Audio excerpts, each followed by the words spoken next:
Que el Señor te bendiga y te guarde y haga resplandecer su rostro sobre ti, que tenga de ti misericordia y ponga en ti paz. El día de hoy vamos a estudiar el libro de Génesis, capítulo 45, versículos 1 al 15, la historia o una escena de la historia de José.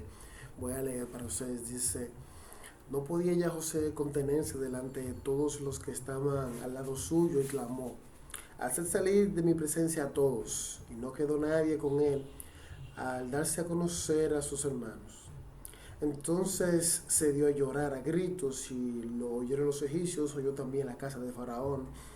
Y dijo José a sus hermanos: yo soy José, ¿vive aún mi padre? Y sus hermanos no pudieron comprenderle porque estaban turbados delante de él. Entonces dijo José a sus hermanos: acercaos a mí. Y ellos se acercaron, y él dijo: yo soy José, vuestro hermano, el que vendisteis para Egipto. Ahora pues no os entristezcáis ni os pese el haberme vendido acá, porque para preservación de vida me envió Dios delante de vosotros, pues ya ha habido 2 años de hambre en la tierra, y aún quedan 5 años en los cuales ni habrá arada ni habrá siega. Dios me envió delante de vosotros para preservarles la prosperidad sobre la tierra y para darle vida por medio de gran liberación. Así pues, no me enviasteis vosotros, sino Dios. Es Dios que me ha puesto por padre de Faraón y por señor de toda la casa, de toda su casa, y por gobernador en toda la tierra de Egipto. Daos prisa, id a mi padre y decirle: así dice tu hijo José, Dios me ha puesto por señor de todo Egipto. Ven a mí, no te detengas. Habitarás en la tierra de Gosén y estarás cerca de mí, tú y tus hijos, y los hijos de tus hijos, tus ganados, tus vacas, todo lo que tú tienes. Allí te alimentaré, pues aún quedan 5 años de hambre, para que no perezcas de pobreza tú, tu casa y todo lo que tienes. He aquí vuestros ojos ven y los ojos de mi hermano Benjamín, que mi boca os habla. Haréis pues saber a mi padre toda mi gloria en Egipto y todo lo que habéis visto. Daos prisa y traed a mi padre acá. Y se echó sobre el cuello de Benjamín su hermano y lloró. También Benjamín lloró sobre su cuello y besó a todos sus hermanos, lloró sobre ellos. Después sus hermanos hablaron con él. Padre, gracias por tu palabra. Te rogamos ahora, Señor, que la apliques a nuestra vida y a nuestros corazones. Te rogamos, Padre, te pedimos que tú obres a través de tu palabra en nuestra vida, en el nombre de Jesús. Amén. En esa oportunidad tenemos una escena muy emocionante de la vida de José. Me acuerdo cuando yo era adolescente, 14, 15, 16 años. Mi mejor amigo era mi vecino que vivía exactamente al lado de mi casa. Este y yo estábamos juntos para todo lugar, en todo lado. No había una cosa que uno comenzara que el otro no también se pusiese a hacer. Los dos estábamos conectados, los dos hacíamos lo mismo, los dos siempre estábamos haciendo las mismas cosas. Casi mente si tú veías a uno haciendo algo o estudiando algo o practicando alguna cosa, el otro también estaba en la misma cosa. Tú nos encontrabas juntos todo el tiempo. Sin embargo, el tiempo pasó y cuando yo vine a los pies de Cristo, Él también vino conmigo los primeros 8 meses, 9 meses, pero después Él se alejó del Señor y comenzó a vivir de manera que no era correcta, una vida que no era correcta. Lamentablemente esa vida le costó al punto que el día 31 de diciembre del año 2001, Él desapareció. Y su familia y sus amigos y todo el mundo duró buscándole a él aproximadamente unos 6 meses, y el joven no apareció, mi mejor amigo no apareció en ningún lado. Para mí se volvió muy pesado mirar o encontrarme con su mamá, pues cada vez que yo la veía yo me recordaba del suceso. Y su mamá de vez en cuando me veía, me decía: ay, mira lo que tú estás haciendo ahora. Él también estaría haciendo lo mismo. Ya los recuerdos de él eran muy tristes. Cada vez que me encontraba con la familia era muy doloroso porque él nunca apareció. nunca volvimos a ver, y eso ha sido una de las cosas más tristes en mi historia, en la historia de su familia, el desaparecer de esa manera tan dramática y tan dolorosa. Bueno, pues algo parecido le pasó a Jacob con su hijo José. Él desapareció y nunca más lo volvió a ver. Pero la diferencia en este punto de la historia, en la vida de Jacob, es que José sí apareció. Pero no solamente José aparece, cuando José aparece lleno de gloria. Él mismo se describe como el Señor de la casa de Faraón, como el Señor de Egipto, gobernador de Egipto y lleno de gloria. José apareció glorioso otra vez para atrás, después de haber desaparecido de manera dramática. Y creo que no hay que hacer un resumen de lo que pasó con José, aunque yo sí lo voy a hacer bien breve. Pero si nosotros nos ponemos a pensar, tus hermanos por envidia y enojo te toman y te echan en una cisterna. Después ven a unos compradores y vendedores de esclavos y te venden como esclavo. Y José es llevado de Canaán hasta Egipto como esclavo, y los amalecitas no lo llevaban montado en un camello. Lo llevaban amarrado, hermano, jalándole y caminando por el desierto. Eso fue camino de más o menos 2 o 3 días caminando por el desierto sin detenerse a descansar, con el calor en un desierto. Y si tú no has dado en un desierto, yo te, te digo que camines en un lugar lleno de arena, en medio del sol, sin nada de aire fresco, para que tú veas que en cuestión de minutos ya tú estás sofocado, cansado, ahogado y sediento. José soportó eso por cuestión de días. Cuando llega a Egipto, entonces lo venden a la casa de un oficial egipcio llamado Potifar. Aquí Dios comenzó a obrar en la vida de José y puso gracia en los ojos de Potifar, que fue el gobernador, para que José se convirtiera en el mayordomo de la casa de Potifar. Y aquí José tuvo cierto respiro, porque él vivía como mayordomo, es ser un esclavo, pero con privilegios. Aquí él aprendió administración, aprendió a comportarse, aprendió la cultura de Egipto desde las posiciones más altas. Así que José vivió en medio de oficiales, de personas de alto rango, alta posición. Pero los planes de Dios no eran que José se quedara en la casa de Potifar. Por lo tanto, hizo que José llegara hacia la cárcel. Ustedes saben lo que pasó con José y la esposa de Potifar. Entonces, José terminó en la cárcel. Ahora terminó en la cárcel de los funcionarios, terminó en la cárcel de las personas ricas, de las personas de posición en Egipto. Y en esta cárcel José conoció a el panadero y al copero del faraón, dos funcionarios muy altos en esa época. Y ellos tienen unos sueños. José los interpreta, porque José había recibido la gracia de Dios de interpretar sueños desde su juventud. Y cuando José interpreta el sueño, el panadero iba a morir y el copero iba a ser restituido en su posición. Y así mismo pasó, pero antes de que se fuera, José le dijo al copero: acuérdate de mí cuando tú estés allá en tu posición. Pero Dios no lo quería a José como asistente de copero. Por lo tanto, José duró 2 años en la cárcel en Egipto. Y recuerden que estamos hablando unos 4.000 años, 3.800 años en el pasado. No estamos hablando de hace poquito tiempo. Entonces José dura sus 2 años en una cárcel primitiva,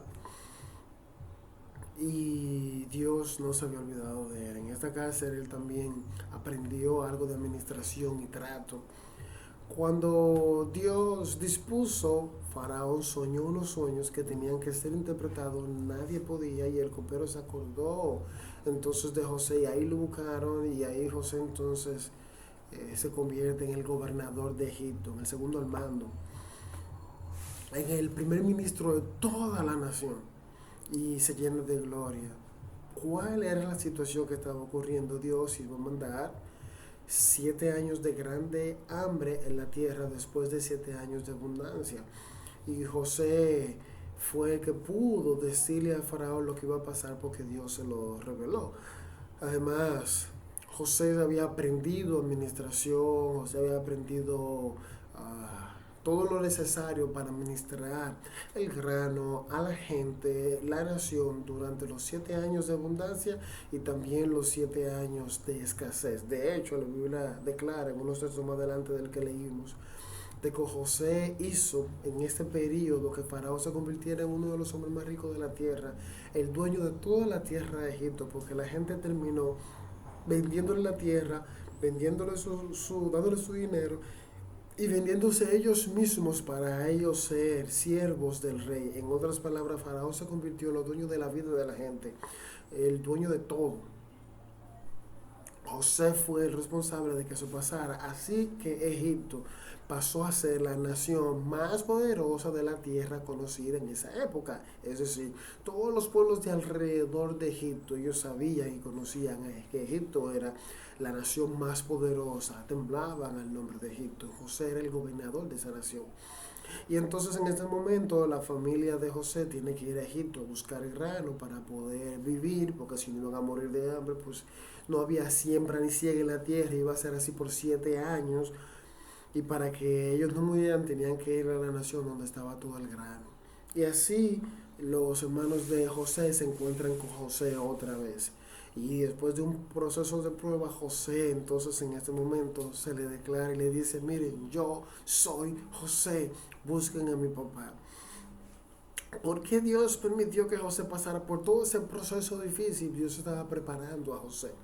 Lo primero es que estaba preparando a José en cuanto a administración y carácter. Dios estaba haciendo que José tuviera paciencia, buena administración, que fuera un hombre fiel, que fuera un hombre confiado en él. Y el lazo que ocurrió entre el momento en el que sus hermanos lo vendieron y el momento en el que José fue convertido en gobernador fue un lazo de 13 años. José sufrió unos 13 años de parte de Dios para poder tener el carácter necesario para poder, primero, salvar la vida de todas las personas que vivieron del grano que José guardó en Egipto. Segundo, Dios estaba preparando el carácter de José para que José pudiese administrar y guardar y hacer que Egipto se convirtiera en una gran nación, porque Dios tenía un plan en el futuro. Y también Dios estaba preservando a la nación de Israel, a su pueblo, y su pueblo iba a estar protegido y a salvo. En la nación de Egipto también Dios tenía un plan para el futuro.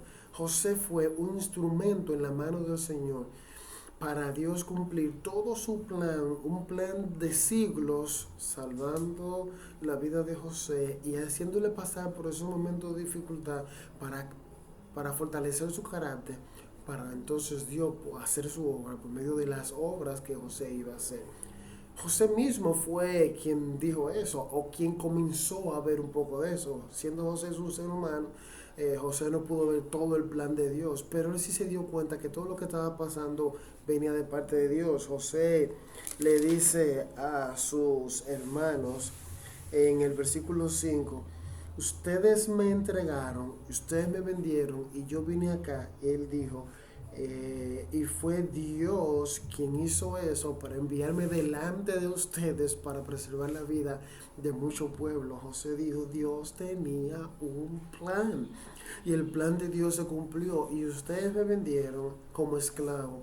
No fue porque ustedes eran unas personas súper inteligentes que sabían lo que iba a pasar. No, Dios estaba usando eso. Dios estaba usando su mala acción, Dios estaba usando lo que ustedes hicieron de manera equivocada para salvar a mucha gente. Otra vez José le dice, Dios me envió delante de ustedes para preservar la posteridad de la tierra. Y cuando José hablaba de su posición en Egipto, él decía, no fueron ustedes que me enviaron aquí a Egipto, sino Dios, versículo 8. Y en el versículo 9 del capítulo 45, José da el remate de su conocimiento de Dios. José dice, desen prisa y vayan donde mi padre, díganle que Dios me ha puesto como Señor de todo Egipto. O sea, José, en medio de todo ese momento de dificultad, José sabía que era Dios que estaba obrando en su vida. Y uno no se puede imaginar. Nosotros estamos viendo ahora la vida de José al final, después que él es gobernador. Pero póngase a pensar cuando sus hermanos lo echaron en la cisterna y después lo vendieron. ¿Qué pasó por la mente y en el corazón de ese muchacho? Ese corazón debió estar destrozado y destruido cuando sus mismos hermanos lo vendieron como esclavo. Ahora José caminando todo el desierto como un esclavo amarrado para llegar a Egipto y ser vendido. La sed, el hambre, el calor, el sufrimiento, el dolor, el cansancio que él pasó durante días. ¿Qué estará pasando? ¿Qué habría estado pasando por la mente y el corazón de José? Póngase a pensar en ese corazón, póngase a pensar en esa mente, qué estaba pasando. Pero entonces él era vendido en la casa de un oficial y aquí el oficial entonces le da un buen trato, una buena posición. Y entonces, ¿qué pasa? José, estando en esa buena posición, estando en ese lugar más o menos cómodo, él dice, bueno, estoy más o menos bien. Viene la esposa de este señor y le hace lo que hace de manera injusta, le hace llegar a la cárcel. La mayoría de la gente en momentos como eso, mire, hubiese perdido la fe, hubiese maldecido el nombre de Dios en ese momento. Si no maldice a Dios con su boca, por lo menos su actitud de amargura muestra la pérdida de confianza y fe en Dios y comienza a pensar en Dios como un Dios, Dios le falla a uno, Dios se olvidó de mí, lo de Dios es solamente castigarme. José no, José siguió pensando en Dios como actuando. Y en la cárcel, él conoce a un funcionario que le puede dar salida de la cárcel y cuando este hombre sale, dura nada más y nada menos que 2 años sin pensar en José. José, imagino lo defraudado que estaba, lo triste, encarcelado de manera inocente y una persona a quien él ayudó ni siquiera se acordó de él. O sea, la mayoría de la gente en esos 13 años de lucha hubiese entrado en un proceso de dolor en su corazón contra Dios, pero no. José interpreta que fue Dios que hizo que pasara todo eso porque Dios tenía un plan soberano de salvación para su pueblo. Dios quería dar, dice José, gran liberación al pueblo. Dios trabajó en la vida de este hombre que lo conocía bien, haciéndole pasar por momentos de dificultad para fortalecer su carácter, para educar su mente, para fortalecer su corazón, para que cuando llegara el momento necesario el hombre actuara como Dios quería que él actuara. Y en cuanto a ti, ¿qué? Cuando estás en medio de dificultades, de lucha, de tribulaciones, ¿estás tú aprendiendo? ¿Estás tú fortaleciendo tu carácter? ¿Te estás educando de manera espiritual en cuanto a la manera de actuar de Dios? Tú y yo tenemos ventaja hoy. En los días de José ni siquiera existía el libro de Génesis. José no tenía Génesis para ser edificado y consolado. José está en el libro de Génesis. José no tiene las escrituras, tú y yo sí la tenemos, tú y yo sí sabemos que Dios obra en momentos de dificultad, fortaleciendo el carácter y que aún en esos momentos de dificultad Él no nos deja solo, Él está con nosotros. Es más, Dios nos dice en las escrituras que Él no nos deja a nosotros pasar por ninguna lucha que nosotros no podamos soportar, sino que Él nos brinda junto con la tribulación, con la tentación, la salida, para que podamos salir victoriosos. Sin embargo, tenemos por lo general peor actitud que la de José. Recuerden que la Biblia dice que el que se le da más se le demanda más. Nosotros tenemos más que José, se nos va a demandar más cuando pasamos por momentos de dificultad como él y nosotros respondemos mal. Él teniendo menos revelación respondió de la manera correcta. Es más, pareciese que nosotros somos la gente más infiel de todo el universo, los más dignos de pena y misericordia, porque teniendo tanta revelación de Dios, tanto como conocimiento de cómo Dios actúa, nosotros obramos tan diferente a como lo hizo este siervo de Dios. En ese momento de dificultad, él conoció a Dios y la crisis. Pero José vio algo que nosotros tenemos que verlo en una dimensión más alta. José dice que no fueron sus hermanos los que lo llevaron a él allá, versículos 8 y 9, sino que fue Dios que lo puso como padre de Faraón, gobernador de toda la tierra de Egipto, y que fue el Señor que lo puso como Señor de la tierra de Egipto para que ellos fueran allá, porque Dios tenía para ellos una gran liberación. Dios tenía para ustedes, para salvar a todo este pueblo, para que ustedes vengan acá, para que ustedes no sufran gran liberación. José sabía que él era instrumento en la mano del Señor para el bienestar del pueblo de Dios. Las escrituras nos dejan ver a nosotros, nos enseñan que nosotros hoy tenemos un mejor y más excelente José. Un José que sufrió todas las luchas, todas sus dificultades, todas sus vicisitudes para llevar al pueblo de Dios a un lugar mucho mejor, a un lugar de abundancia, para llevarnos a la misma presencia de Dios. Este José que tenemos nosotros hoy no solamente sufrió la esclavitud, sino que sufrió hasta la muerte de cruz, para que nosotros hoy pudiésemos ser liberados. Nosotros somos hoy liberados no de una esclavitud física, sino más bien de una esclavitud espiritual, esclavitud de nuestras almas. Este José que tenemos ahora tiene el carácter más poderoso capaz de llevarnos no a la nación más poderosa de la tierra, sino a la presencia del rey de todo el universo, del gobernador de todo el universo, y sentado en el trono nos pone a nosotros en una posición ventajosa y beneficiosa. Este es nuestro Señor y Salvador Jesucristo. José no sabía el privilegio que tú y yo tenemos. Tú y yo tenemos a Jesús, el cual sufrió el oprobio en lugar nuestro, el cual en lugar tuyo y en lugar mío fue a la cruz, cargó con nuestros pecados para que nosotros hoy pudiésemos estar en la presencia de Dios como privilegiados. José intercedió por sus padres y Faraón le dijo, pero claro, tráelo para acá.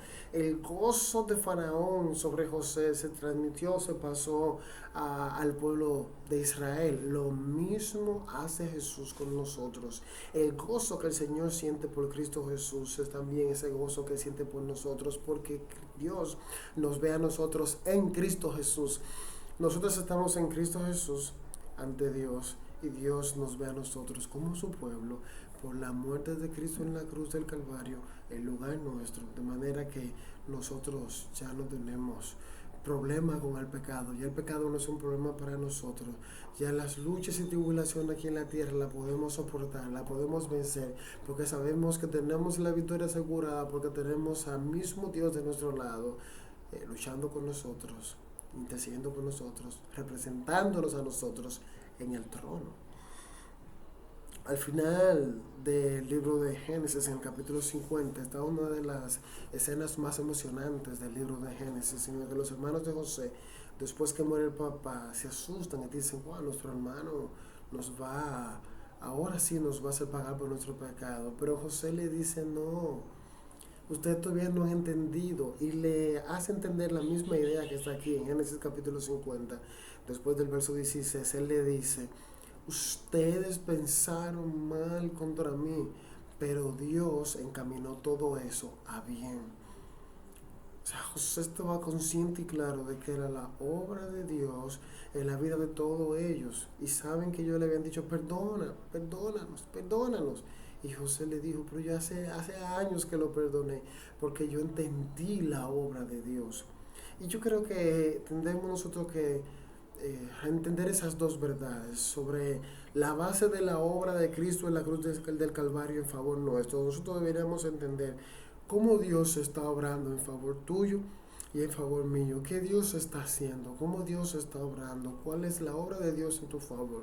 Deberíamos de encaminar nuestras mentes y corazones a conocer mejor a Dios, saber su bondad, su poder, su misericordia y su amor, cómo se muestran en nuestras vidas, aún en los momentos de dificultad, y hacernos a vivir a nosotros y actuar de la manera en la que Dios sale glorificado y bendecido. José perdonó a sus hermanos de manera perfecta, olvidando completamente e interpretando todo lo que pasó de manera correcta. Tú y yo deberíamos vivir de esa misma forma. Vivir con los demás entendiendo que la obra de Dios en nuestro favor debe hacer nosotros actuar como Dios actuaría en bienestar de los demás, de las demás personas, de nuestros hermanos, de nuestros amigos. Hermanos, en este momento de lucha y de dificultad, nosotros tenemos que aprender cómo es Dios. aprender cómo es Dios. Yo quiero que tú desarrolles fuerza, fidelidad, ánimo, sabiendo que nuestro Dios nos hace pasar por momentos de dificultad para fortalecer nuestro carácter, para hacer que nosotros podamos transmitir y brillar como Él quiere que brillemos, de una manera más gloriosa, porque damos a conocer cómo es Dios por medio de nuestras acciones. Tenemos que fortalecer nuestra vida espiritual, nuestra práctica espiritual, nuestras palabras, pensamientos y sentimientos deben demostrar quién es Dios y cómo Dios actúa en medio de la dificultad, para que todos vean que Dios está obrando y ha obrado en nuestra vida y en nuestro favor. Sepamos y conozcamos que Dios hizo en ti y en mí por medio de nuestro Señor y Salvador Jesucristo. Y los mismos beneficios que tuvo José, tú y yo podemos contar con ellos porque Cristo pone toda la bondad de Dios en nuestro favor. Que el Señor te bendiga y te guarde y te haga a ti vivir para su gloria. Y si tú que estás escuchando, tú no has recibido a Cristo en tu corazón como Señor y Salvador, tienes que saber que la obra de Dios en la vida tuya vendrá cuando tú recibas por fe esa obra de Cristo. Tú tienes que reconocer que eres una persona pecadora, que tú no te mereces ningún privilegio de parte de Dios, ninguno de los beneficios que Dios obra en la vida del ser humano, tú lo mereces. Es más, la verdad es que José mereció morir en la cisterna. José mereció morir en el camino a Egipto. José mereció morir en la cárcel en Egipto. José mereció morir en el momento de nacer. Tú también, yo también. El ser humano ha pecado y la paga del pecado es muerte.